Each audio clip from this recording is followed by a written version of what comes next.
হিন্দি এক্স-হিন্দি রুগী টিসিবির প্রতি আমি ধন্যবাদ জানাচ্ছি। তারা যে এইরকম একটা ব্যবস্থা করছে, আমরা যারা গরিব আছি তারা শুকরিয়া আদায় করতে।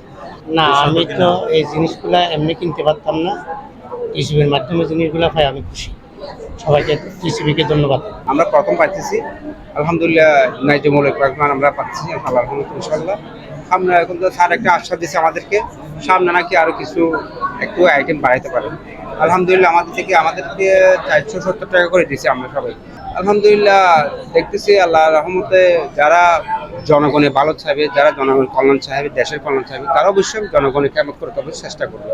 আর যারা তো দুনিয়াতে হতে অনেক ক্ষণস্থায়ী জিন্দেগি, সবাই দেখবে সমাজ কল্যাণ কিভাবে চলতেছে, দেশ কিভাবে চলতেছে, সবাই দেখবে ইনশাআল্লাহ। আমাদের আশা আকাঙ্ক্ষা বাংলাদেশ স্বাধীনতা, বাংলাদেশ এগুলা বাজারে কিনতে গেলে আপনার প্রায় 450 টাকা কিনতে হয়। আলহামদুলিল্লাহ আমরা এখানে অল্প দামে কিনতে পারি। 22 সাল থেকেই এই টিসিবির 1 কোটি পরিবারকে বিতরণের কার্যক্রম সারা বাংলাদেশে শুরু হয়েছে। এরই পরিপ্রেক্ষিতে স্মার্ট কার্ড শুরু হওয়ার কথা শুরু হয়েছে গত বছর 2024 সাল থেকেই, এবং আমাদের কক্সবাজার পৌরসভাতে 12টি ওয়ার্ডের মধ্যে কমিশনার মহোদয়রা এবং মেয়র মহোদয়রা মিলেই এই কার্ডগুলো করেছেন।